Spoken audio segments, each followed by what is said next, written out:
దేవుని స్తోత్రం. Hallelujah. Praise the Lord. అందరికి వందనాలు. దేవుని కృపను బట్టి మరొక సమయాన్ని దేవుడు మనకి ఇచ్చింది కానీ స్తోత్రం. ఈరోజు వర్తమానాన్ని మనం విందాం. దేవుణ్ణి మనం ఏమి కోరుకోవాలి, మన దేవుణ్ణి మనం ఏం కోరుకోవాలి, అది ఈరోజు వర్తమానం. భక్తులను మనం చూసినప్పుడు బైబిల్లో ఆత్మ సంబంధమైన కోరికలు కోరుకున్నారు వాళ్ళు. ఎలాంటి కోరికలు అండి? ఆత్మ సంబంధమైన కోరిక. ఈ లోక సంబంధమైన కోరికలు ఎక్కడ కోరుకోలే వాడు. ఒక ఆత్మీయురాలు కానీ వెదిగితే, ఒక ఆత్మీయుడు కానీ వెదిగితే ఆత్మ సంబంధమైన కోరికలను కలిగి ఉంటాం, దేవుణ్ణి కోరుకుంటాం. చాలా మంది ఈ లోకంలో అనేక కోరికలు కలిగి ఉంటారు. ఆ కోరికల కంటే ఆత్మ సంబంధమైన భక్తులు కోరుకున్న కోరికను మనం కలిగి ఉంటే మన జీవితాల్లో ఎంత గొప్ప భాగ్యవంతులం అవుతామో, ఎంత గొప్ప ధనిలం అవుతామో మనం వినబోతున్నాం. బైబిల్ గ్రంథంలో ఈరోజు మనం చూడబోతున్న ఆత్మ సంబంధమైన కోరికలు కోరుకున్న భక్తుల్ని మనం చూడబోతున్నాం. మొదటి భక్తుని మనం చూద్దాం. ఆయనే దావీదు. దావీదు గారు ఏమి కోరుకున్నాడు దేవుణ్ణి మనం చూద్దాం. పరిశుద్ధ గ్రంథంలో కీర్తన గ్రంథం మనం చూద్దాం. కీర్తనలో 27వ అధ్యాయము 4వ వాక్యాన్ని మనం ధ్యానం చేద్దాం. బైబిల్ వారందరూ చూడండి, జాగ్రత్తగా చూడండి. యెహోవా యొద్ద ఒక్క వరం అడిగి తిని దానిని నేను వెతుకుచున్నాను. యెహోవా ప్రసన్నతను చూచుటకు, ఆయన ఆలయములో ధ్యానించుటకును నా జీవిత కాలం అంతయు నేను యెహోవా మందిరములో నివసింపగోరుచున్నాను. హల్లెలూయా.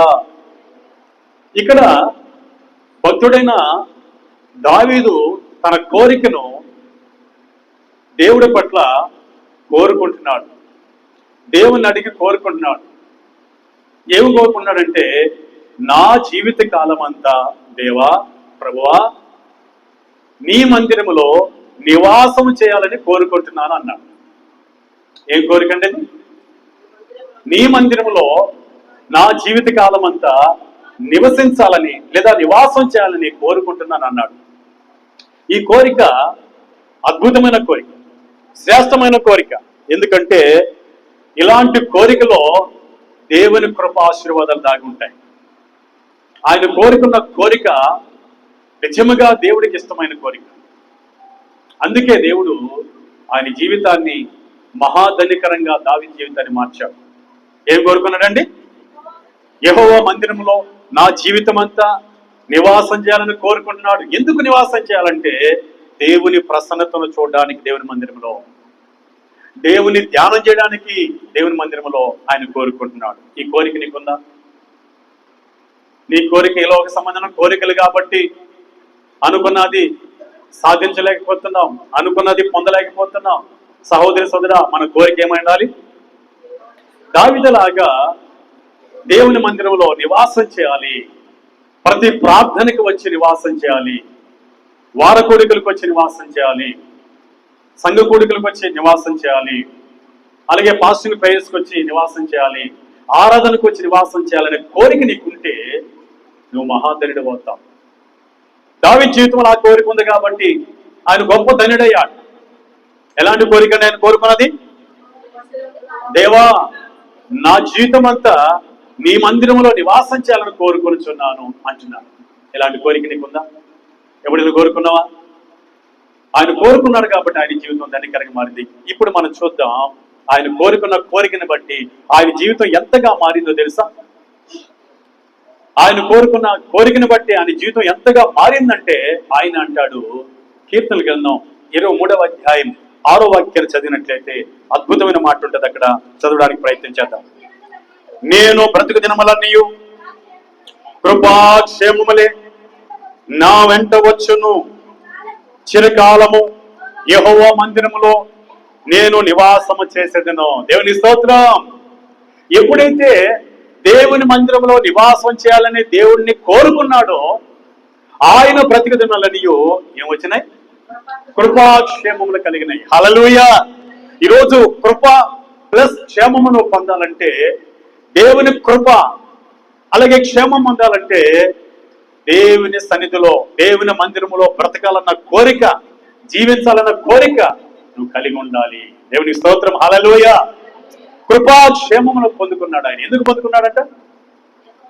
దేవుని మందిరంలో నివాసం చేయాలని కోరుకున్నాడు కాబట్టి ఆయన బ్రతిక జన్మలనియో కృపాక్షేమములు వచ్చినాయి. ఏమండి, బాలుడు మొదలుకొని ఆయన గొర్రెలు వెంబడి తిరుగుతున్నప్పుడు సింహం వచ్చింది, వెలుగుబంటి వచ్చింది. అక్కడ నుంచి ఏమండి వాటి మీద విజయాన్ని దేవుడిచ్చి ఏం చేశాడో తెలుసా? కృపాక్షేమంలో ఆయన బ్రతిక జన్మలనియో కలిగి చేశాడు. ఆయన జీవితంలో గలియాతును జయించే కృపించాడు. ఆయన జీవితంలో అనేక రాజ్యాలను జయించే కృపించాడు. కృప మాత్రమే కాదు, కృపాక్షేమమునిచ్చాడు. ఆయన జీవితం అంతా యుద్ధములో దేవుడు కృపాక్షేమములిచ్చి విజయాన్నిచ్చి ఆయనకు గొప్ప ధన్యుడిగా చేశాడు. దేవుని స్తోత్రం. హల్లెలూయా. నిండు వృద్ధాప్యమందు ఆయన ఆశీర్వాదముతో దీవించబడి మేలులు పొంది ఆయన ప్రభు సన్నిధికి చేరుకున్నాడు. ఇదిగో ఇలాంటి కోరిక నువ్వు కోరుకుంటే నీ బ్రతికిన నీ కూడా దావీదు చెప్పినట్లుగా కృపాక్షేమములు మనం చూస్తాం. అందుకే దేవుని వాక్యం చెప్తుంది, ఆయన మందిరములో నివసించేవాడు ధన్యుడంట. కీర్తన 65వ అధ్యాయం 4వ వాక్యం మనం చదివినట్లయితే అక్కడ అద్భుతమైన మాట ఉంటుంది. చదవడానికి ప్రయత్నం చేద్దాం. చూడండి ఆ మాటలు. నీ ఆవరణములో నివసించినట్లు నీవు ఏర్పరచుకొని చేర్చుకున్నవాడు ధన్యుడు. దేవుని స్తోత్రం. నిజంగా దావీదు గారు దేవుని యొక్క సంకల్పంలో ఏర్పరచబడిన వాడు. అందుకే ఆయన ఇలాంటి కోరిక కోరుకున్నాడు. ఎలాంటి కోరికండి? అయ్యా, నీ ఆవరణములో, నీ సన్నిధిలో నా జీవితకాలం అంతా జీవించాలని నాకు కోరిక ఉందని కోరుకున్నాడు. ఇలాంటి కోరుకున్న కోరికని బట్టి దేవుడు ఆయన ధన్యుడిగా చేశాడు. అందుకే కీర్తన 65:4 ఏముంది చెప్పండి? నీ ఆవరణములో నివసించినట్లు నీవు ఏర్పాటు చేసుకున్న వారు ధన్యులు, ధన్యులు. కనుక ఎవరు ధన్యుడయ్యాడు? దావీదు ధన్యుడయ్యాడు. దావీదు గారు ధన్యుడయ్యాడు. ఈరోజు ఈ కోరిక నువ్వు కోరుకో, నువ్వు గొప్ప ధన్యురాలు అవుతావు, ధన్యుడు అవుతావు. దేవుని స్తోత్రం. ఈ కోరిక నీకుందా? ఏమండి, ప్రభు సన్నిధిలో జీవించాలి, దేవుని మందిరంలో జీవించాలి అన్న కోరిక నీకుందా? ఎందుకు ఈ కోరిక రావాలంటే ప్రభు ప్రసన్నతను చూడడానికి, ప్రభువును ధ్యానం చేయడానికి ఈ కోరిక నీకు రావాలి. ఇలాంటి కోరిక నువ్వు కోరుకుంటే దావీదు వలె అద్భుతమైన రీతిలో నీ జీవితం ధన్యకరంగా మారుతుంది. ఆయన జీవితం ధన్యకరంగా మారింది. ఎలా మారింది అనంటే ఆయన జీవితంలో ఎన్నో యుద్ధాలు వచ్చినప్పటికీ, ఎన్నో ఆటంకాలు వచ్చినప్పటికీ, ఎన్నో శ్రమలు వచ్చినప్పటికీ కృపాక్షేమములు ఆయన వెంట వచ్చినాయి. గొర్రెలు మేపే ఆ వ్యక్తిని దేవుడు ఉన్నతమైన సింహాసనంలో కూర్చోబెట్టాడు. రాజకుమార్తెనిచ్చాడు. ఏమంటే ఘనమైన స్థాయిని దేవుడు ఇచ్చాడు. అదే గొప్ప ధన్యత. ఈరోజు ఆ ధన్యత నీకుందా? ఆ ధన్యత నీకు కలగాలంటే దేవుని సన్నిధిలో జీవించాలన్న కోరిక నువ్వు కలిగి ఉండాలి. అందుమాత్రమే కాదు, ఆయన జీవితంలో ఆనంద ప్రవాహాన్ని కలిగి చేశాడు. ఆయన ఆనంద ప్రవాహము కలిగి చేయగా ఆనంద కీర్తనలు రాశాడు ఆయన. చూద్దాం మాటలు కూడా చదవడానికి మనం ప్రయత్నం చేద్దాం. కీర్తనల గ్రంథం 36వ అధ్యాయం 8వ వాక్యాన్ని మనం చదివినట్లయితే అక్కడ రాయబడింది చూద్దాం. నీ మందిరము యొక్క సమృద్ధి వలన వారు సంతృప్తి నందుచున్నారు. నీ ఆనంద ప్రవాహములోనిది నీవు వారికి త్రాగించుచున్నావు. దేవుని స్తోత్రం. ఎప్పుడైతే దేవుని మందిరంలో నివాసం చేయాలని కోరుకున్నాడో దేవుని ప్రసన్నతను చూస్తూ, దేవుణ్ణి ధ్యానం చేస్తూ ఆయన జీవితంలో ఆనంద ప్రవాహాన్ని అనుభవించాడు, సమృద్ధిని అనుభవించాడు. అంత మాత్రమే కాకుండా ఆనంద ప్రవాహాన్ని అనుభవిస్తూ, సమృద్ధిని అనుభవిస్తూ ఆనందంగా కీర్తనలు రాశాడు. ఆయన కీర్తనకర్త. దేవుని స్తోత్రం. హల్లెలూయా. ఈ కీర్తన గ్రంథమును ఏమండి మనం గమనించినప్పుడు అనేక కీర్తనలు దావీదు గారు రాశాడు. అంత ఆనంద ప్రవాహము అనుభవిస్తూ కీర్తన రాయగలిగాడు. ఈరోజు ఆయన సన్నిధిలో బ్రతకాలని, ఆయన ఆవరణలో బ్రతకాలని, ఆయన మందిరంలో జీవించాలనే కోరిక నీకుంటే దావీదు వలె ఒక ధన్యురాలుగా, ధన్యుడుగా చేయబడతాం. అట్టి కృప దేవుడు మనకు దయచేయను గాక. హల్లెలూయా. ఇక రెండో వ్యక్తిని చూద్దాం. రెండో వ్యక్తి ఏమి కోరుకున్నాడో చూద్దాం. ఎలాంటి కోరికను కోరుకున్నాడో చూద్దాం. ఈయనే సొలొమోను. మనం చూస్తాం. దావీదు కుమారుడైన సొలొమోను మనం చూస్తాం. సొలొమోను ఏం కోరుకున్నాడు తెలుసా? ఈ లోక సంబంధమైన ఆశ లేదు కోరుకోలేదు. ఆయన మొదటి భాగాన్ని మనం చూస్తే, ఆయన జీవిత మొదటి భాగాన్ని చూసినప్పుడు ఆయన ఏం కోరుకున్నాడు దేవుణ్ణి అంటే, ఆయన ఏం కోరుకున్నాడంటే శ్రేష్టమైన జ్ఞానాన్ని కోరుకున్నాడు. వారి తండ్రి దావీదు గారు చనిపోయిన తర్వాత, ప్రభులో నిద్రించిన తర్వాత దేవాతి దేవుడు చూసి సొలొమోను రాజును చేశాడు.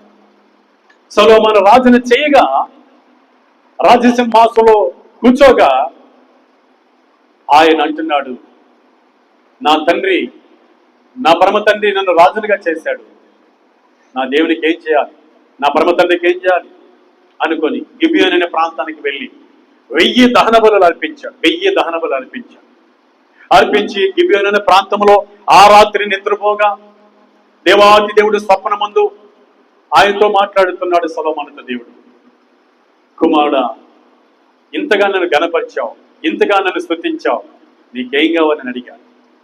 వెంటనే సొలొమోను రాజు అంటున్నాడు, ఏమన్నాడు తెలుసా? చదువుకుందాం, ఎలాంటి కోరుకున్నాడో దేవుణ్ణి మనం చూద్దాం. మొదటి రాజుల గ్రంథం 3వ అధ్యాయము 8వ వాక్యాన్ని మనం చదువుకుందాం. నీ దాసుడని నేను, నీవు కోరుకున్న జనుల మధ్య ఉన్నాను, వారు విస్తరించి ఉన్నందున వారిని లెక్కబెట్టుటయు, వారి విశాల దేశమును తనిఖీ చేయటయు అసాధ్యము. ఇంత గొప్పదైన నీ జనమునకు న్యాయము తీర్చగలవాడు ఎవడు? కాబట్టి నేను మంచి చెడ్డలు వివేచించి నీ జనులకు న్యాయము తీర్చినట్లు నీ దాసుడైన నాకు వివేకము గల హృదయము దయచేయము. దేవుని స్తోత్రం. ఎలాంటి కోరిక అండి? వివేకము గల హృదయము నాకు దయచేయ. ఇంత గొప్ప జనమైన నీ ప్రజలను చక్కగా జ్ఞానం కలిగి పరిపాలన చేయడానికి వివేకము గల హృదయము నాకు దయచేయము. మంచి కోరిక. ఏమండి, రాజు అయిన వెంటనే ఏ శత్రు రాజు ఉంటాడో ఆ రాజు ప్రాణం తీసేయ, ఆ రాజ్యాన్ని జయించడానికి సహాయం చేయ, లేదా కావలసిన వెండి బంగారం దయచేయ, కావలసిన గుర్రాలు రథాలు దయచేయ అని కోరుకోలేదు. కానీ ఆయన ఏమి కోరుకున్నాడు? ఇంత గొప్ప జనమైన నీ ప్రజలకు న్యాయము తీర్చుటకు వివేకము గల హృదయము నాకు దయచేయి. ఏం కోరుకున్నాడు? వివేకము గల హృదయము దేవుణ్ణి కోరుకున్నాడు. నువ్వేం కోరుకోవాలి? ఏం కోరుకోవాలి? నీకున్న కష్టాన్ని బట్టి, నీకున్న బాధను బట్టి, నీకున్న సమస్యను బట్టి ఏం కోరుకోవాలి? ఇదిగో నీ కుటుంబం పెద్దది, నీ ఆఫీసు పెద్దది, నువ్వు చేస్తున్న ఆ చేతి పనిలో ఆ యొక్క కష్టం ఉంది, లేదా బాధ ఉంది, లేదా ఆ ప్రాంతంలో ఎలా జ్ఞానం కలిగి నడుచుకోవాలో ఇవన్నీ నీకు తెలీదు. ఇలాంటప్పుడు దేవుణ్ణి కోరుకోవాలి. నీ కాపురానికి, నీ కుటుంబానికి కావాల్సిన ధనం కాదు ముందు కోరుకోవాల్సింది, పోషణ కాదు కోరుకోవాల్సింది, నీ కుటుంబాన్ని ఎలా కట్టుకోవాలో, లేదా నువ్వు పనిచేస్తున్న స్థలంలో ఎలా అందరితో మెలగాలో, మంచిగా మెలగాలో, లేదా నీ పొలాన్ని ఎలా సేద్యం చేయాలో, లేదా నీ చేతి పని ఎలా కొనసాగించుకోవాలో తగిన జ్ఞానం దయచే ప్రభు అని మనము అడగాలి. మనం ఏమడుగుతాం చెప్పండి? సర్వసాధారణంగా దేవుడిని ఏం కోరుకుంటాం? నా కుటుంబం బాగా దీవించబడాలి ప్రభా, నా పిల్లలు దీవించబడాలి ప్రభా అని కోరుకోవడం తప్పలేదు. కానీ దానికి మించిన కోరిక, ఎలాంటి కోరిక కలిగి ఉండాలి మనం? వివేకము గల హృదయం నాకు దయచే ప్రభా, నా కుటుంబాన్ని, నా భర్తను, నా పిల్లల్ని చక్కగా ఆత్మీయంగా పెంచుకోవడానికి నాకు వివేకం గల హృదయం దయచే ప్రభా అని కోరుకోవాలి. నా ఆఫీసులో అందరితో జ్ఞానము కలిగి, వివేకము కలిగి మంచిగా ముందుకు సాగడానికి వివేకం గల హృదయం దయచే ప్రభా అని కోరుకోవాలి. ఇలాంటి కోరిక నీకు వస్తే, ఇలాంటి కోరిక నువ్వు కోరుకుంటే నీకేది కావాలో దేవుడు తప్పక అనుగ్రహిస్తాడు. ఆయనకి స్తోత్రం. హల్లెలూయా, హల్లెలూయా. రాజైన సొలొమోను రాజు ఏం కోరుకున్నాడండి? వివేకం గల హృదయము కోరుకున్నాడు. ఈరోజు ఇలాంటి కోరిక నువ్వు కోరుకో. ఎప్పుడైతే ఇలాంటి కోరిక కోరుకున్నాడో వెంటనే దేవుడు ఇష్టపడ్డాడు. ఒక్కసారి ఆ మాట కూడా చదువుకుందాం. ఇష్టపడి ఏమంటున్నాడు? 13వ వాక్యం చదువుకుందాం. మొదటి రాజుల గ్రంథం 3వ అధ్యాయము 13వ వాక్యాన్ని మనం చదివినట్లయితే, మరియు నీవు ఐశ్వర్యమును ఘనతను ఇమ్మని అడగకపోయినను నేను వాటిని కూడా నీకిచ్చుచున్నాను. దేవుని స్తోత్రం, హల్లెలూయా. ఏమండి, ఐశ్వర్యం అడిగాడా? గొప్పతనాన్ని అడిగాడా? ఘనతను అడిగాడా? దేవుణ్ణి కోరుకున్నాడా? కోరుకోలేదు. గొప్పతనాన్ని కోరికలేదు, ఐశ్వర్యాన్ని కోరికలేదు, లేదా రాజుల ప్రాణం కోరికలేదు, దీర్ఘాయువును కోరికలేదు, ఆశీర్వాదాన్ని కోరికలేదు. మరియు నీవు అడగకపోయినను, మరొకసారి చదువుమా. మరియు నీవు ఐశ్వర్యమును ఘనతను ఇమ్మని అడగకపోయినను నేను వాటిని కూడా నీకిచ్చుచున్నాను. హల్లెలూయా. వేటిని? ఐశ్వర్యమును ఘనతను గొప్పతనమని ఇస్తున్నాను. ఇప్పుడు అదే సొలొమోను రాజు ఐశ్వర్యాన్ని గొప్పతనమును ఘనతను అడిగుంటే దేవుడు ఇచ్చిన? చెప్పాలి ఇచ్చునండి. ఎవడు ఎప్పుడైతే వివేకము గల హృదయం కోరుకున్నాడో వెంటనే నువ్వు అడిగింది నాకు ఇష్టమైంది కుమారుడు అని చెప్పి, ఇదిగో ఆ వివేకము గల హృదయంతో కూడా ఐశ్వర్యమును ఘనతను గొప్పతనాన్ని నీకు ఇస్తున్నాను. హల్లెలూయా. అలాగే మన కుటుంబంలో సమృద్ధిని కోరుకోవడం కాదు, ఈ లోకం సమృద్ధి, ఈ లోక సమృద్ధిని కోరుకోవడం కాదు. ప్రభువా, నా భర్తతో నేను ఎలా మెలగాలి, నా భార్యతో ఎలా మెలగాలి, నా బిడ్డల్ని ఎలా పెంచాలి అని వివేకము గల హృదయం కోరుకో. ఆ కోరికతో పాటు నీ బిడ్డలకి ఏం కావాలి, నీ భర్తకి ఏం కావాలి, నీ కుటుంబానికి ఏం కావాలి, నీకేం కావాలో దేవుడి సమస్తము తెలుసు. కనుక ఏం కోరుకుందాం? వివేకము గల హృదయం కోరుకోవాలి. ఆయనేమో రాజు కాబట్టి రాజ్యాన్ని ఎలా పరిపాలన చేయాలో ఆయనకు అవసరం కాబట్టి ఆ కోరిక కోరుకున్నాడు దేవుడిని. నీకేం అవసరం చెప్పాలి? నీ కుటుంబంలో ఏమవసరం, నువ్వు పని చేస్తున్న స్థలంలో ఏమవసరం, నీ వాహనంలో ఏమవసరం, ఇవన్నిటి నువ్వు గమనించుకొని వివేకము గల హృదయం దయచేయి ప్రభువా అని కోరుకుంటే వాడితో పాటు సమస్తము దేవుడు మనకు ఇస్తాడు. దేవుడి స్తోత్రం, హల్లెలూయా. జ్ఞానం కోరుకోవడం, వివేకం కోరుకోవడం అది గొప్ప విషయం అండి. చూడండి, అందుకే ఆయన ఎప్పుడైతే వివేకాల హృదయాన్ని కోరుకొని దీవించబడ్డాడో ఆయన అనుభవపూర్వకంగా సామెతల గ్రంథాన్ని రాస్తూ ఇలా చెప్తున్నాడు, జ్ఞానము కోరుకున్నవాడు, జ్ఞానము సంపాదించుకున్నవాడు ధన్యుడు అంటున్నాడు. సామెతల గ్రంథం చూసినట్లయితే 3వ అధ్యాయం 13వ వాక్యం చదువుకుందాం. సామెతల గ్రంథం, జ్ఞానము సంపాదించిన వాడు ధన్యుడు. హల్లెలూయా. ఎవరండి ధన్యులు? డబ్బు సంపాదించిన వాడు ధన్యుడా? బంగారం సంపాదించిన వాడు ధన్యుడా? ఆస్తిపాస్తులు సంపాదించుకున్న వాళ్ళు ధన్యులా? చెప్పాలి ఎవరండి ధన్యులు? జ్ఞానం సంపాదించుకున్న వాళ్ళ ధన్యులు. జ్ఞానం ఎక్కడుందండి? దేవుని యొద్ద ఉంది జ్ఞానం. హల్లెలూయా. ఎక్కడుంది జ్ఞానం? దేవుని దగ్గర ఉంది. ఒకసారి మనం చూసినట్లయితే చదవడానికి మనం ప్రయత్నం చేద్దాం. ఇదే సామెతల గ్రంథంలో 2వ అధ్యాయం 5వ వాక్యం చదివితే ఎక్కడుందో జ్ఞానం చూద్దాం.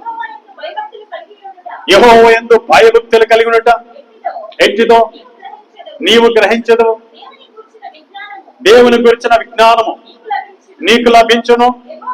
యెహోవాయే జ్ఞానం ఇచ్చేవాడు. హల్లెలూయా. ఎవరండి జ్ఞానం ఇచ్చేది? యెహోవాయే జ్ఞానం ఇచ్చేది, యేసయ్య జ్ఞానం ఇచ్చేది. నువ్వు అడగాలి, దేవుణ్ణి అడిగితే కోరుకుంటే జ్ఞానాన్ని ఇస్తాడు. నీ కుటుంబంలో సమృద్ధిని పొందడానికి జ్ఞానం కోరుకో. అందుకే సామెతలు 3:13 ఏమన్నాడు ఆయన? జ్ఞానము సంపాదించుకున్నవాడు ధన్యుడు. ఎక్కడుంది జ్ఞానం? యెహోవా దగ్గర ఉంది, యేసయ్య దగ్గర ఉంది జ్ఞానం.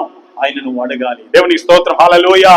ఎప్పుడైతే నువ్వు ఆయన అడుగుతావో ఆయన జ్ఞానము నీకు ఇస్తాడు. యాకోబు రాసిన పత్రిక 1వ అధ్యాయం 5వ వాక్యాన్ని మనం చదివినట్లయితే అద్భుతమైన మాట అక్కడ ఉంటుంది. చదవడానికి మనం ప్రయత్నం చేద్దాం.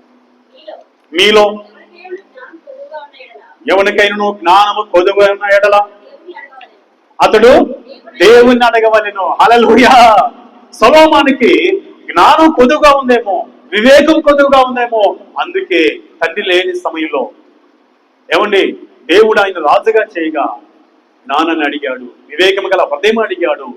దేవుడు ఆ జ్ఞానంతో పాటు ఆ వివేకముతో పాటు చెప్పండి ఐశ్వర్యమును ఘనతను గొప్పతనమును సమృద్ధిగా ఆయనకి ఇచ్చాడు. అట్టి కృప దేవుడు మనకు దయచేయను కాక. హల్లెలూయా. అందుకే ఆయన అనుభవంలో ఆయన ఎక్స్పీరియన్స్ లో ఆయన అనుభవించి అంటున్నాడు, జ్ఞానము సంపాదించుకున్నవాడు ధన్యుడు. దేవుణ్ణి అడగదాం, దేవుడిని కోరుకుందాం, దేవుడు ఆ జ్ఞానం మనకిస్తాడు. ఆ జ్ఞానం ఎప్పుడు సంపాదించుకుంటామంటే దేవుణ్ణి అడిగినప్పుడు. జ్ఞానం ఎప్పుడు సంపాదించుకున్నాడు సొలొమోను? ఎప్పుడు వివేకంగా హృదయం సంపాదించుకున్నాడు? దేవుని అడుగుట వలన సంపాదించుకున్నాడు. అందుకే యాకోబు రాసిన 1:5 చదివాం. దేవుణ్ణి అడిగితే దేవుడు జ్ఞానం ఇస్తాడు. జ్ఞానం దేవుని దగ్గర ఉందని మనం చూసాం కనుక దేవుణ్ణి అడుగుతాం. ఈ జ్ఞానాన్ని సంపాదించుకుంటే మనము ధనులమి. ఒక్కసారి మనం ఈ సామెతల గ్రంథం 3వ అధ్యాయం 13వ వచనం నుంచి 18వ వాక్యం వరకు మనం చదివినట్లయితే జ్ఞానం సంపాదించుకున్నవాడు ధన్యుడు అన్నాడే. ఏంటి ఆ ధన్యత అనేది అక్కడ చక్కగా వివరించబడుతుంది. సామెతల గ్రంథం 3వ అధ్యాయము 13వ వాక్యం నుంచి 18వ వాక్యం వరకు మనం చదివినట్లయితే జ్ఞానము వలన ఎంత గొప్ప ధన్యత మనకు కలుగుతుందో అక్కడ చక్కగా రాయబడి ఉంది. మీరు నోట్ చేసుకొని తర్వాత సమయంలో మీరు చదవాలని మనం చేస్తున్నాను. దేవుని స్తోత్రం, హల్లెలూయా. అంత మాత్రం కాదు, ఆయన జ్ఞానాన్ని దేవుణ్ణి అడిగి వివేకమును అడిగి ఆయన అన్ని విషయాల్లో గొప్పవాడయ్యాడు కనుక ఆయన అనుభవంలో మరొకసారి అదే సామెతల గ్రంథంలో ఇలా రాస్తున్నాడు. సామెతల గ్రంథం 4వ అధ్యాయము 4 నుంచి 9 వచనాలు మనం చదివితే ఈ జ్ఞానము వివేకమును సంపాదించుకుంటే ఎంత గొప్ప ఆశీర్వాదాలు ఉన్నాయో ఒక్కసారి టకటక చదివి మనం ముగియడానికి ప్రయత్నించాం. ఆయన నాకు బోధించు, నాతో ఇతను నీ హృదయం పట్టుదలతో నా మాటలు పట్టుకుని నిమ్ము, నా ఆజ్ఞలు గైకొనిన ఎడల నీవు బ్రతుకుదువు. జ్ఞానము సంపాదించుకునము, బుద్ధి సంపాదించుకునము. నా నోటి మాటల వలన నా నోటి మాటలను మరొకము. దేవుని స్తోత్రం. దేవుని నోటి మాటల్లోని వివేకం ఉంది, దేవుని నోటి మాటల్లోని మన జ్ఞానం ఉంది. అందుకని అంటాడు ఆయన, నా నోటి మాటలను మరవద్దు. దేవుని మాటలు మరవద్దు. దేవుని మాటలో దైవ జ్ఞానం ఉంది, వివేకం ఉంది అని భక్తుడైన ఏమండి సొలొమోను రాజు రాస్తున్నాడు. తర్వాత కంటిన్యూ చేద్దామా. వాటి నుండి తొలగిపోకము, జ్ఞానముని విడవక ఉండిన ఎడల అది నిన్ను కాపాడును. దేవుని స్తోత్రం. ఎప్పుడైతే సొలొమోను జ్ఞానమును కోరుకున్నాడో దేవుడు అనుగ్రహించగా ఆ జ్ఞానం ఆయన కాపాడుతూ వచ్చింది. ఆ జ్ఞానమే దేవుడే ఉన్నాడు. హల్లెలూయా. ఆ జ్ఞానమే దేవుని మాటలు, ఆ దేవుని మాటలే ఆయన కాపుదలతో ఉంచుతుంది. ఈరోజు దైవ జ్ఞానం లేకుంటే ఆత్మ సంబంధంగా నువ్వు కాపాడబడుతుంటావు, భౌతికంగా కూడా కాపాడబడుతుంటావు. దైవ జ్ఞానం లేకపోతే నువ్వు కాపాడబడలేవు. చూడండి, ఇంకా ఆశీర్వాదం చూద్దాం. దైవ జ్ఞానం మనం కోరుకున్నట్లయితే, సంపాదించుకున్నట్లయితే దేవుణ్ణి అడిగి, రెండవదిగా మనకు వచ్చే ఆశీర్వాదం చూద్దాం. దాన్ని ప్రేమించినలా అది నిన్ను రక్షించును. ఏది? దైవ జ్ఞానం మనం రక్షిస్తుంది, కాపాడుతుంది. ఇక మూడవదిగా మనం చూద్దాం, ఎందుకు వచ్చేద్దాం. జ్ఞానము సంపాదించుకున్నట్టే జ్ఞానమునకు ముఖ్యాంశము. నీ సంపాదన అంత ఇచ్చి బుద్ధి సంపాదించుకున్నాము. దేవుని స్తోత్రం. తర్వాత దాన్ని గొప్ప చేసినలా అది నిన్ను హెచ్చించును. దేవుని స్తోత్రం. దేవుని జ్ఞానముతో నువ్వు నింపబడితే, దేవుడి జ్ఞానాన్ని కోరుకుంటే, జ్ఞానం కోసం దేవుని వేడుకుంటే లేదా కోరుకుంటే ఆ జ్ఞానం ఏం చేస్తుందంట? హెచ్చిస్తుంది. సొలొమోను జ్ఞానాన్ని చూడడానికి, వినడానికి షేబా దేశం నుంచి షేబా దేశపు రాణి వచ్చింది. ఎక్కడికి వచ్చిందండి? సొలొమోను దగ్గర. ఆయన మహాజ్ఞానిని ఆమె ఎరిగి ఆయన గొప్పతనాన్ని పరిశోధించడానికి షేబా దేశం నుంచి వచ్చింది. ఆమె వచ్చి ఆయన గొప్పతనాన్ని చూసి ఆశ్చర్యపోయింది. అంత గొప్పతనాన్ని ఏది కలిగజేసిందండి?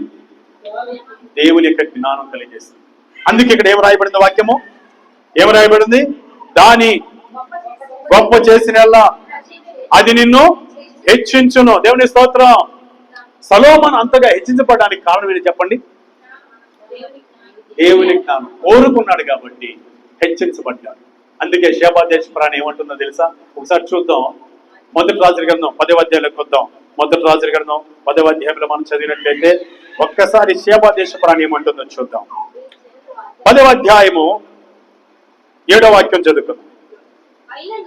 సరే, లేదంటే 6వ వాక్యం చదువుదాం. రాజుతో ఇట్లా నేను నీ కార్యమును గూర్చి జ్ఞానమును గూర్చి నా దేశమందు నేను వినిన మాట నిజమే. అయినను నేను వచ్చి కన్నులార చూడక మునుపు ఆ మాటలను నమ్మకయుంటిని, ఉన్నదానిలో సగమైనను నాతో చెప్పబడలేదని ఉన్నదానిలో, నీకున్న జ్ఞానములో ఉన్నదానిలో సగమైన నాతో చెప్పలేదయ్యా. ఇప్పుడు నేను కళ్ళారా చూచి విని తెలుసుకున్నాను అంటూ ఒక గొప్ప మాట అంటుంది. నీ జ్ఞానమును, నీ భాగ్యమును నేను విని దానిని బహుగా మించి ఉన్నవి. నీ జనులు భాగ్యవంతులు, నీ ముందర ఎల్లప్పుడూ నిలిచి నీ జ్ఞాన వచనమును వినిచుండు నీ సేవకులను భాగ్యవంతులు. హల్లెలూయా, హల్లెలూయా. దేవుని యొక్క జ్ఞానము చేత ఏమండి కోరుకొని నింపబడ్డాడు కాబట్టి శేబాదేశం నుంచి ఒక రాణుచ్చి ఆయన గణపరుస్తుంది, ఆయన కొనియాడుతుంది. హల్లెలూయా. అంతమంది కాదు, వెండి బంగారాలు తెచ్చి కానుకలుగా ఆయనకి సమర్పించింది. నా సహోదరి సోదరుడా, ఏమి కోరుకోవాలి మనం? జ్ఞానం ఉంది కాబట్టి వెండి బంగారం ఆయన దగ్గరకు వచ్చినాయి. ఏమండి సమృద్ధి ఆయన దగ్గరకు వచ్చింది. దేవుడు గారు ఐశ్వర్యాన్ని, ఘనతను, గొప్పతనాన్ని ఇచ్చాడు. ఈరోజు ఏం కోరుకోవాలి మనం? మన దేవుణ్ణి, అయ్యా నీ జ్ఞానం నాకు దయచేయ అని కోరుకోవాలి. హల్లెలూయా. నీకున్న క్లిష్ట పరిస్థితిని బట్టి, నీకున్న ఇబ్బందిని బట్టి, నీకున్న సమస్యలను బట్టి, ఆ సమస్యలోంచి, ఆ ఇబ్బందుల నుంచి బయటకు రావాలంటే దైవ జ్ఞానం నీకు అవసరం. ధనం కాదు అవసరం, పలుకుబడి కాదు అవసరం. దైవ జ్ఞానం ఉంటే చాలు, నువ్వు చక్కగా ముందుకు సాగుతావు. దానితో పాటు సమృద్ధిని అనిపిస్తావు. దానితో పాటు చెప్పాలి కాపాడబడతావు, రక్షించబడతావు, ఘనత పొందుతావు. ఇంకా చూసినట్లయితే సామెత గ్రంథంలో 4వ అధ్యాయంలో మాట చదివి మనం ముగియడానికి ప్రయత్నం చేద్దాం. చూడండి, సామెత గ్రంథంలో 4వ అధ్యాయంలో ఇంకా ఏం జరుగుతుందో. జ్ఞానాన్ని సంపాదించుకుంటే దాని కౌగిలించిన అది నీకు ఘనత తెచ్చును, అది నీ తలకు అందమైన మాలిక కట్టును, ప్రకాశమానమైన కిరీటమును నీకు దయచేయును. దేవుని స్తోత్రం. హల్లెలూయా. దేవుని జ్ఞానమును కోరుకుని సంపాదించుకుంటే ప్రకాశమానమైన కిరీటంగా ఒక ఎత్తైన స్థానంలో నువ్వు కనపడతావు. కనుక ఏం కోరుకుందాం మనం? మన దేవుని ఏం కోరదాం? సొలొమోను లాగా వివేకము గల హృదయం, జ్ఞానం కలిగిన హృదయం నాకు దయచేయ ప్రభుని మనం కోరుకున్నాం. ఆయన కోరుకున్నాడు. దానితో పాటు సమస్త దీవులు పొందుకున్నాడు, హెచ్చించబడ్డాడు, ఘనపరచబడ్డాడు, కాపాడబడ్డాడు. అలాగనే ఆయన ఐశ్వర్యంతో నింపబడ్డాడు. ఆ ప్రకారం మనం కోరుకుందాం, దీవించబడదాం. దేవుడు ఈ మాటలు దీవించును గాక. హల్లెలూయా. ఇకపోతే 3వ వ్యక్తిని మనం చూద్దాం. ఏమి కోరుకున్నాడు చూద్దాం. 3వ వ్యక్తి ఏం కోరుకున్నాడంటే, ఈయన ఎవరంటే ఎలీషా గారు. ఎలీషా గారు ఏం కోరుకున్నాడు దేవుణ్ణి అని గమనిస్తే, ఎలీషాకి ఒక గురువు ఉన్నాడు. అనగా ఆయనకి ఒక గురువు ఉన్నాడు ఎలీషా గారికి. అనగా ఎవరంటే ఏలియా గారు. ఏలియా దగ్గర చాలా మంది శిష్యులు ఉన్నారు, కానీ ఎలీషా గారు కూడా శిష్యుడయ్యాడు. వాస్తవంగా చెప్పాలంటే 12 అరకలు దున్నుకుంటున్నాడు ఎలీషా గారు. 12 అరకలు దుక్కు దున్నుతున్నాడు. 12 అరకలు అనగా 24 ఎడ్లతోనూ దుక్కు దున్నుతున్నాడు తన సొంత పొలాన్ని. 12వ అరక ఎలీషా గారు దున్నుతున్నాడు. ఏలియా గారు ఏమండి ఒక దుప్పటి గొంగళి పైన వేసుకొని ఆ పొలం దగ్గరకు వచ్చిన వెంటనే ఎలీషాతో అంటున్నాడు, నీవు వచ్చి నన్ను వెంబడించన్నాడు. వెంటనే ఎలీషా గారు ఏలియా దగ్గరకు వచ్చి, అయ్యా నా ఇంటి దాకా వెళ్ళి వస్తాను అని చెప్పి, ఇంటి దాకా వెళ్ళి తల్లిదండ్రులకు చెప్పి వస్తానని చెప్పాడు. ఆయన ఇంటి దాకా వెళ్ళి 12 అరకలు దుక్కు దున్నే ఆ అరకలను వదిలిపెట్టి ఇంటికి వెళ్ళి ఏమండి తల్లిదండ్రులు ముద్దు పెట్టుకొని అక్కడ ఒక విందు జరిగించి ఆయన పరిగెత్తుకొని వచ్చి ఎలీషాను వెంబడించాడు. దేవుని స్తోత్రం. హల్లెలూయా, హల్లెలూయా. ఏలియాని వెంబడించాడు. ఎలీషా ఎవరిని వెంబడించాడు? ఏలియాని ఎలీషా గారు వెంబడించి అలా సేవలో కొనసాగుతుండగా ఏమి జరిగిందంటే, ఏలియా గారు చాలా అనుభవం కలిగిన వ్యక్తి, ప్రార్థనాపరుడు. ఎలీషా గారు ఆయన వెంబడించి చాలా ఆత్మీయ అనుభవాలు తెలుసుకున్నాడు. అలా కాలం గడిచిపోతూ ఉండగా ఏం జరిగిందంటే, ఒకరోజు దేవుడు అంటాడు, ఏలియా నేను నిన్ను పరమునకు తీసుకోబోతున్నాను, ఆకాశముకు తీసుకోబోతున్నాను. ఆయన సిద్ధపడి ఎలీషాతో అంటున్నాడు, ఎలీషా ఇదిగో నేను పని మీద వెళ్తున్నాను. ఎక్కడికి వెళ్తున్నానంటే ఎక్కడికి వెళ్తున్నాను తెలుసా? ఎక్కడికి వెళ్తున్నాను? ఎక్కడికి వెళ్తున్నా? బేతేలికి వెళ్తున్నాను. బేతేలికి వెళ్తున్నాను. దయచేసి నువ్వు ఇక్కడే ఉన్నాను. ఇక్కడే ఉన్నానంటే ఆయన ఏమన్నాడు తెలుసా? యెహోవా జీవముతోడు, నీ జీవముతోడు, నిన్ను విడిచి నేను ఉండను అని చెప్పాను. ఎందుకనంటే ఏలియాని దేవాది దేవుడు అగ్ని రథం మీద పరమునకు తీసుకోపోవడానికి సిద్ధపడ్డాడు. ఎలీషా ఎదుట తన గురువుని తీసుకెళ్లితే తట్టుకోలేడని దేవుడు ఒంటరిగా పక్కకు రా అని చెప్పాడేమో.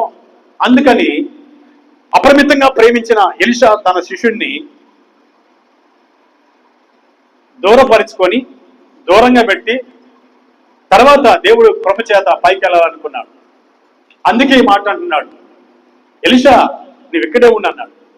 ఎక్కడ ఉండాలంట? బేతేలుని ఉన్నట్టే. ఏమని ఎలీషా శిష్యుడు ఏమంటాడు? యెహోవా జీవముతోడు, నీ జీవముతోడు, నేను నిన్ను విడవనన్నాడు.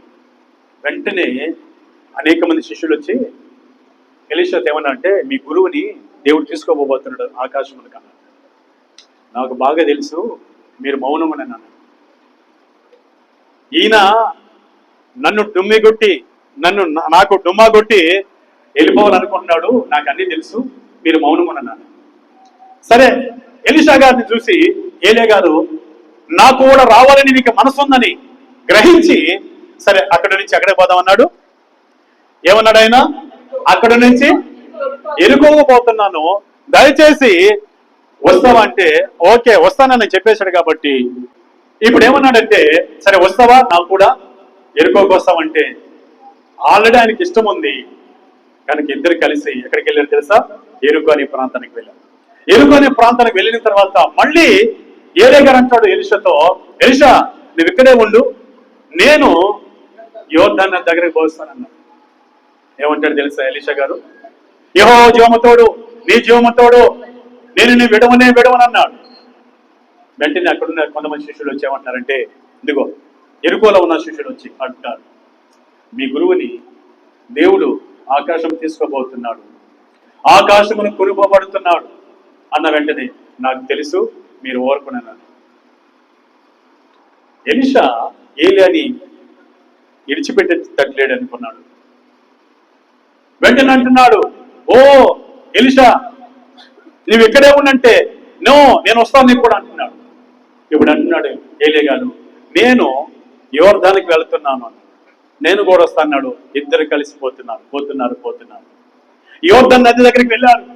యోర్దాను నది దగ్గరికి వెళ్ళి వెంటనే యోర్దాను నది పారుతుంది, చాలా వేగంగా పారుతుంది యోర్దాను నది. ఇప్పుడు ఏలియా గారు మీద ఒక దుప్పటి ఉంది. ఆ దుప్పటి తీసి ఫోల్డ్ చేసి మడతేసి ఆ యోర్దాను నదిని అలా కొట్టగానే యోర్దాను నది ఆరిన నేలగా పాయలిచ్చేసింది. దేవుని స్తోత్రం, హల్లెలూయా. ఈ అద్భుతాలు చూడడానికి మాత్రమే కాకుండా ఎలీషా వెంబడించింది ఆయన కోరిక ఏందో ఇప్పుడు మనం చూడబోతున్నాం. ఇద్దరు ఆ దుబ్బుడుతో కొట్టగానే యోర్దాను నది 2 పాయలుగా అయిపోయింది. ఇద్దరు నడిచి యోర్దాను నది అవతలికి వెళ్ళిపోయినారు. అవతలు దాటిన వెంటనే ఏం జరిగిందో తెలుసా? ఇప్పుడు ఎలీషా అంటున్నాడు, సరే ఏలియా అంటున్నాడు, ఏలియా తన శిష్యుని అంటున్నాడు, ఎలీషా ఎందుకు నీవు నన్ను వెంబడించితివి? నా దగ్గర నీవేమన్నా కోరుకోవాలనుందా అని అడిగాడు. చదువుదాం ఆ మాటలు దయచేసి. ఇప్పుడు చదివితే మనకు అర్థమవుతుంది. 2వ రాజుల గ్రంథం 2వ అధ్యాయం 9వ వాక్యాన్ని మనం చదువుకుందాం. 2వ రాజుల గ్రంథం 2వ అధ్యాయం 9వ వాక్యం చదవండి. వారు దాటిపోయిన తర్వాత ఏలియా ఎలీషాను చూచి, నేను నీ యొద్ద నుండి తీయబడక మునుపు నీ కొరకు నేనేమి చేయకూడనో దాని అడగమని చెప్పగా, మరొకసారి నేను నీ యొద్ద నుండి తీయబడక మునుపు నీ కొరకు నేనేమి చేయకూడదువో దానిని అడగమని చెప్పగా, ఎలీషా నీకు కలిగిన ఆత్మలో 2 పాళ్ళు నా మీదకి వచ్చినట్లు దయచేయమనిను. చెప్పండి దేవుని స్తోత్రం, హల్లెలూయా. ఎలాంటి కోరిక అండి ఎలీషా కలిగి ఉన్నాడు? అద్భుతమైన కోరిక కలిగి ఉన్నాడు. అనగా రెట్టింపు అభిషేకం కావాలి, రెండంతల ఆత్మ పాలు కావాలి అని కోరుకున్నాడు. ఎవరినండి? ఏలియాను కోరుకున్నాడు. తన యొక్క శిష్యుడు గురువును కోరుకున్నాడు. ఏలియానే గురువును ఎలీషా కోరుకున్నాడు. ఎలాంటి కోరిక? 2 ఆత్మ పాలు, నీలో ఉన్న 2 ఆత్మల పాలు నాకు కావాలి, రెండంతల అభిషేకం నాకు కావాలని కోరుకున్నాడు. ఈరోజు ఈ కోరిక ఉందా? పరిశుద్ధాత్మతో నింపబడాలనే కోరికే లేదు, ఇక రెండంతల అభిషేకం కావాలని కోరిక ఉంటుందా? సర్వసాధారణంగా మనం ఏం కోరుకుంటున్నాం? ఈ లోక సంబంధమైన కోరికలన్నీ కోరుకుంటున్నాం. ప్రభువా, రెండంతల ఆత్మశక్తి నాకు కావాలి ప్రభు అని కోరుకుంటున్నావా? ఎప్పుడైతే ఈ కోరిక నువ్వు కలిగి ఉంటావో, దేవాతి దేవుడు నీ జీవితంలో అద్భుతమైనటువంటి ఆశీర్వాదాలు, అద్భుతమైన గొప్ప కార్యాలు, సూచక్రియలు, మహాకార్యాలు, పరిశోధింపుతారని కార్యాలు, గ్రహింపులేని గొప్ప కార్యాలు దేవుడు జరిగిస్తాడు. దేవుడి స్తోత్రం, హల్లెలూయా. ఏ కోరికని మనకు ఉండాల్సింది? ఏమండి, నేను అంటాను, ఎలీషా 12 అరకలు కలిగిన ఆస్తిపరుడు. ఆయన గొప్ప ధనవంతుడు. ఆ రోజుల్లో 12 అరకలంటే చిన్న విషయమా? కొంతమందికి 2 నాగళ్ళు ఉంటే వాళ్ళు గొప్పవాళ్ళని మనం అనుకున్నాం. ఏమంటే 2 ట్రాక్టర్లు ఉంటే గొప్పవాళ్ళు అనుకున్నాం. ఈ రోజుల్లో గొప్పవాళ్ళు అనుకున్నాం. ఆ రోజుల్లో 12 అరకలు ఉండడం అంటే ఎంత గొప్పవాడు, ఎంత సంపదని, ఎంత ఆస్తిని వదిలిపెట్టి, ఏమండి దుప్పటి కప్పుకొని సేవ చేసే సేవకుని వెంబడించి ఏమి కోరుకున్నాడండి? ఏమండి, ఏ లేక ఏమైనా ఉందా? చెప్పాలి. ఆస్తి ఉందా? అంతస్తు ఉందా? గొప్పతనం ఉందా? కానీ ఏముందో తెలుసా ఆయన కాడ? పరిశుద్ధాత్మ అభిషేకం ఉంది. హల్లెలూయా. ఏముందండి?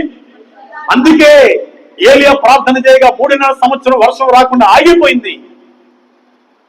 అందుకే అనగా అభిషేకం ఉండబట్టే, పరిశుద్ధాత్మ శక్తి ఉండబట్టే కర్మేలు పర్వతం మీద ప్రార్థన చేయగా అగ్ని ఆకాశమును దిగి పశుమాంసమని కందకమును మొత్తం దహించి వేసింది. ఇలాంటి ఆత్మశక్తి ఉందని ఎవరు గ్రహించారు? ఎలీషా గ్రహించారు. కాబట్టి ఈయన దగ్గర ఒక రకం పాలుండగా నేను ఆయన దగ్గర 2 పొందుకోవాలి. హల్లెలూయా. 2 అభిషేకం పొందాలని కోరుకున్నాడు. ఈ కోరిక నీకుందా? చెప్పండి. ఈ లోకంలో సేవకులకైనా, ఈ లోకంలో విశ్వాసులకైనా, ఈ లోకంలో సంఘస్థులకైనా, ఏమండి దేవుని పిల్లలని పేరు చెప్పుకున్న వారికైనా ఇలాంటి కోరిక ఉందా? ఆయన ఆస్తిపరుడు అండి. ఎలీషా ఎవరండి? ఆస్తిపరుడు, గొప్పవాడు, భాగ్యవంతుడు. అయినా వాటన్నిటిని పక్కన పెట్టి ఏం కోరుకున్నాడు? మరొకసారి ఆ మాట చదివి ముగ్గడానికి ప్రయత్నం చేద్దామా? 9వ వచనం. వారు దాటిపోయిన తర్వాత ఏలియా ఎలీషాను చూచి, నేను నీ యొద్ద నుండి తీయబడక మునుపు నీ కొరకు నేనేమి చేయకూడదునో దాని అడగమని చెప్పగా, ఎలీషా, నీకు కలిగిన ఆత్మలో 2 పాళ్ళు నా మీదకి వచ్చినట్లు దయచేయమని అడిగాను, లేదా కోరుకొనిను. హల్లెలూయా. ఇలాంటి కోరిక వల్ల ఎలీషా గారు నిజంగా గొప్ప ధనుడయ్యాడు. ఎలీషా ఎప్పుడైతే కోరుకున్నాడో ఏలియా గారు చెప్తున్నారు, ఇది ఇప్పుడు జరగదు నాయన, నేను కొనుక్కోబడినప్పుడు ఖచ్చితంగా నువ్వు ఆశించేది దొరుకుతుందన్నాడు. అలా మాట్లాడుకుంటూ ముందుకెళ్తున్నారు. ఏం జరిగిందో 11వ వచనం చూద్దాం. వారు ఇంకా వెళ్ళుచు మాట్లాడుచుండగా, ఇదిగో అగ్ని రథమును అగ్ని గుర్రములను కనబడి వీరిద్దరిని వేరు చేశాను. అప్పుడు ఏలియా సుడిగాలి చేత ఆకాశమునకు ఆరోహణమాయను. హల్లెలూయా. ఏలియా అగ్ని రథముల చేత, అగ్ని గుర్రముల చేత ఏలియా ఏమయ్యాడు? ఆకాశమునకు ఆరోహణమయ్యాడు. హల్లెలూయా. ఇప్పుడు ఆత్మీయ తండ్రి లేడండి. లేకపోయినా ఎవరున్నారు తెలుసా? చెప్పాలి. 2 ఆత్మశక్తి దిగొచ్చింది ఆయన మీద కోరుకున్నాడు కాబట్టి. ఇక చూడండి, ఏలియా గారు 8 అద్భుతాలు చేయగా దేవుని ఆత్మ చేత 2 పాలు పొందుకున్న, అభిషేకాన్ని పొందుకున్న ఎలీషా ద్వారా దేవుడు 16 అద్భుతాలు దేవుడు తెచ్చాడు. హల్లెలూయా. 16 అద్భుతాలు దేవుడు చేయించాడు ఆయన ద్వారా. కావాలంటే మీరు ఈ బైబిల్ని పూర్తిగా, ఈ అధ్యాయాన్ని పూర్తిగా చదవండి. ఈ రెండవ రాజుల గ్రంథం మీరు కంటిన్యూగా చదవండి. 3వ అధ్యాయం, 4వ అధ్యాయం, 5వ అధ్యాయం ఇవన్నీ చదవండి. అద్భుతంగా 16 అద్భుతాలు మీరు చూస్తారు. దేవుని స్తోత్రం, హల్లెలూయా. మన జీవితాలు కూడా ఇలాంటి అద్భుతాలు జరగాలంటే, ఇలాంటి మేలు చూడాలంటే, ఇలాంటి సూచక్రియలు జరగాలంటే మనం ఏం కోరుకోవాలి? రెండంతల అభిషేకాన్ని మనము కోరుకోవాలి. దేవుని స్తోత్రం, హల్లెలూయా. ఎప్పుడు ఈ కోరుకుంటామో మన జీవితాలు కూడా ఇలాంటి గొప్ప కార్యాలు దేవుడు జరిగిస్తాడు. ఇకపోతే ఏమి కోరుకోవాలి? ఇంకా మనం ఏం కోరుకోవాలి? ఆనాటి మహాభక్తులు 4వ పాయింట్లోకి వస్తున్నాం. విశ్వాస వీరులు ఏమి కోరుకున్నారు మనం చూద్దాం. 4వదిగా మనం ఏం కోరుకోవాలి దేవుడిని? హెబ్రీయులకు రాసిన పత్రిక 11వ అధ్యాయము 16వ వాక్యాన్ని మనం చదువుకుందాం. బైబిల్ ఉన్న వారి చూడండి, చదవండి. హెబ్రీయులకు రాసిన పత్రిక 11:16. అయితే వారు మరి శ్రేష్టమైన దేశమును, అనగా పరలోక సంబంధమైన దేశమును కోరుచున్నారు. ఏ దేశానండి? పరలోక సంబంధమైన దేశమును కోరుచున్నారు. హెబ్రీయులకు రాసిన పత్రిక 11వ అధ్యాయము విశ్వాస వీరుల పట్టిక. హెబ్రీయులకు రాసిన పత్రిక 11వ అధ్యాయం అంతా మనం చూసినప్పుడు ఇక్కడ అందరు విశ్వాస వీరులు ఉంటారు.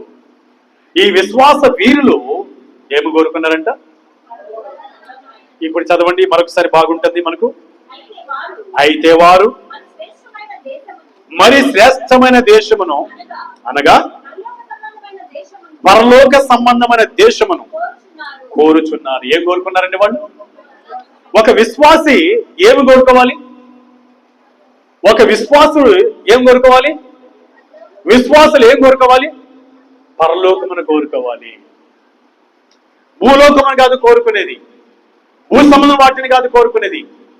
ఈ లోక సంబంధం అవన్నీ ఒకరోజు గతించిపోతాయి. లోకమును దాని ఆశలు గతించిపోను అని మొదటి యోహాన పత్రిక 2:16 17 చెప్పబడుతుంది. ఏమండి, ఇవన్నీ ఒకరోజు గతించిపోతాయి. నీవేం కోరుకోవాలో తెలుసా? పరలోకాన్ని కోరుకోవాలి. ఒక విశ్వాసం అయితే పరలోకాన్ని కోరుకోవాలి. ఇదిగో విశ్వాస వీరులు ఏం కోరుకున్నారు? రాయబడి ఉంది, అయితే వారు మరి శ్రేష్టమైన దేశమును. మరి శ్రేష్టమైన దేశం ఏంటి? శ్రేష్టమైన దేశం ప్రపంచంలో ఉందా ఏదైనా? ఏది లేదు.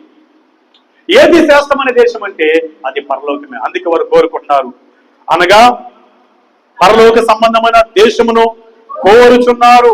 అందుచేత తాను వారి దేవుడినని అనిపించుకున్నట్టుకు దేవుడు వారిని గురించి సిగ్గుపడడు. హల్లెలూయా. ఎవరైతే పరలోకాన్ని కోరుకుంటారో వారిని గురించి వారి దేవుడినని అనిపించుకోవడానికి దేవుడు ఎన్నటికీ సిగ్గుపడడంట. హల్లెలూయా. ఏం కోరుకోవాలి మనం? చెప్పాలి ఏం కోరుకోవాలి? ఎప్పుడైనా కోరుకున్నావా? కూర్చున్న వాళ్ళ చెప్పండి, నేను పరలోక రాజ్యం పొందాలని కోరుకున్నావా? వెరీ గుడ్, దేవుని స్తోత్రం. చాలా మంది చేయతలం. కారణం ఏంటో తెలుసా? వాళ్ళు కోరుకోలే. ఈ లోక సంబంధమైన కోరికనే కోరుకున్నారు. ఈ లోక సంబంధ దేశాన్ని కోరుకుంటున్నారు. ఈ లోక సంబంధమైన ఏమండి రాష్ట్రాన్ని, దేశాన్ని, లేదా జిల్లాని, గ్రామాన్ని కోరుకుంటున్నారు. రేపు రోజు నా జీవితం ముగించిన తర్వాత నాకు పరలోక రాజ్యం కావాలనే కోరిక వాళ్ళకి లేదు కాబట్టి వాళ్ళు ఎన్నటికీ ఆ పరలోక రాజ్యాన్ని పొందలేరు. ఏమండి, ఈ లోక రాజ్యాలు శాశ్వతమా? దేవుని రాజ్యం శాశ్వతమా? మరి అలాంటప్పుడు ఏం కోరుకోవాలి? ఏం కోరుకోవాలి? పరలోక రాజ్యాన్ని మనం కోరుకోవాలి. దేవుడి స్తోత్రం, హల్లెలూయా. ఏం కోరుకోవాలి? పరలోక రాజ్యాన్ని కోరుకోవాలి. ఎవరు కోరుకున్నారు? విశ్వాస వీరులు కోరుకున్నారు. మీరందరూ కూడా ఈ హెబ్రీయులకు రాసిన పత్రిక 11వ అధ్యాయం మొదటి నుంచి చివరి వరకు మీరు చదివితే మీరందరూ విశ్వాస వీరులు.